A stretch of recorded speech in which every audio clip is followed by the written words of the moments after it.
Гүлдер сыры 9 бөлім.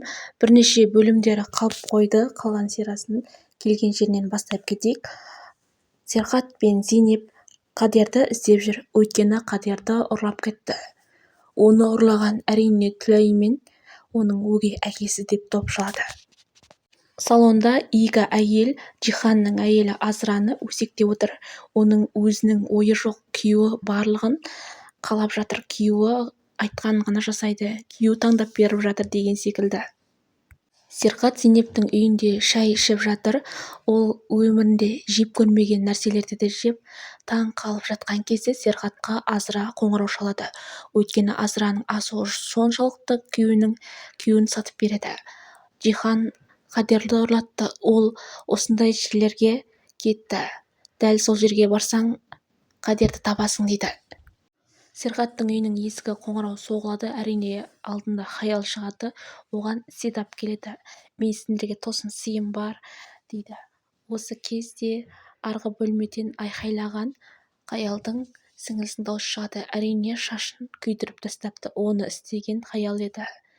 Ол айқайлайды. Осы мүмкіндікті пайдаланған Седап: жүр, менің досым бар, ол сенің шашыңды жібектей етіп береді дейді. Ал мұнда Хаял күліп отыр. Өйткені шашының күйдіргенін барлығын осы жасаған еді. Зейнеп пен Серхат көшелерден, яғни Азра айтқан адрес бойынша келе жатыр. Ал мұнда Түләй мен оның күйеуі мәз болып: қазір котлет жейміз, мен сені тойдырамын дейді.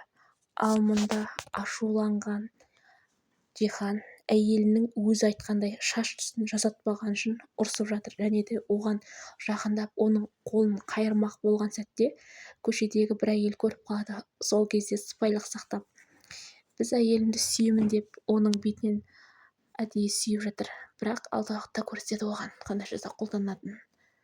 Ал мұнда Түләй мен олар тамақтанғысы келіп жатқан кезде Зейнеп көріп қалады. Зейнептің қасындағы Серхат екеуі көліктің қасына келген кезде ішінде қамап отқан Қадерді көреді. Зейнептің жан дауысы шығып кетеді: қазір мен сені құтқарам. Оңбағандар сен сияқты кішкентай қызды қалай ғана осылай қамап қойды деп ашу басына сыймайды. Серхат болса Түләйдің күйеуін түгін қоймай ұрып, тіпті қолында қайырып үлгереді.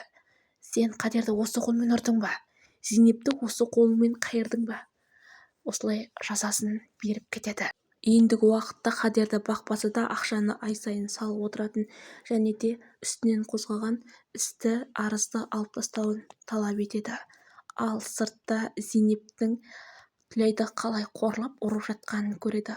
Осыны көрген Серхат күліп жібереді. Өйткені екеуі де осындай батыл. Біреу әйелін, біреу күйеуін ұрып жатыр. Ал Қадер мен Зейнеп аман есен қауышады. Қадер қатты қуанады: Зейнеп әпке, рахмет мені құтқарғаныңа дейді. Шашын өте керемет жасатқан Седапқа қатты қуанған Хаяның әпкесі: көрдің бе, мен енді әдемімін, шашым тіпті әдемі дейді. Және де той күні түскен фотосын Берак пен Седаптың осы жерде тұрсын деп әдейі әкелген болу керек. Осылай аналарын көрсетіп, қыздардың жүрегін жаулап, Серхатқа тиіп алмақшы. Алайда ол ісі мүмкін емес. Жиханның үйінде үй жинаушы болып жүрген Зейнептің сіңілісі өте қу. Ол барлық жасты жасап болған секілді. Тіпті Жихан ішкен мен Жиханға кружкамен су әкеліп, стаканмен және оның деңқысын алып кетеді. Зейнептің сіңілісі екен Жихан кеш түсініп шу шығарады. Ал Зейнеп пен Серхат әңгімелесіп келе жатыр. Ол Зейнеп музыка қойған кезде ол музыка Серхаттың есіне әйелдің көңілдес бары есіне түсіп ашуланып музыканы өшір дейді. Зейнеп түсінбей қалады. Ал мұнда Азра, ол Зейнептің сіңілісі, тағы да келесің бе деп сұрайды, бірақ келмейтінін айтады. Осы кезде ол өзінің арам ойын іске асырды. Ал ашуланған Серхат үйіне келді. Жихан ағасы не үшін ұрлатқан білгісі келіп. Алдынан шыққан Зейнеп сіңілісі: сен мұнда не қылып жүрсің? Бұл үйде не шаруаң бар? Екінші келме деп қатты ашуланады.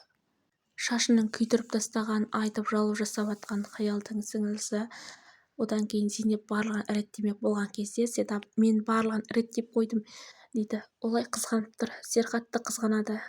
әлі де ажыраспаған Серқатты қызғанып жүр. Серқат болса Түләйді шақырып алып барыштықты біледі.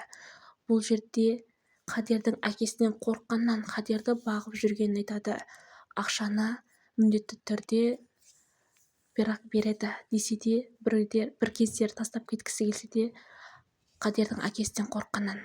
Ал мұнда Жихан әйелін, яғни Азраны әкеліп, Азраны осы уақыт бойы өзінің құл ретінде үйленгенін көрсетпекші болып, анасының ауруына ақша төлемей және анасына шындықты айтып жатыр. Сенің қызың адам өлтірген. Ол менің ағамды түрмеге жапты және осылайша құтылып кетті. Енді ол менің әйелім дейді.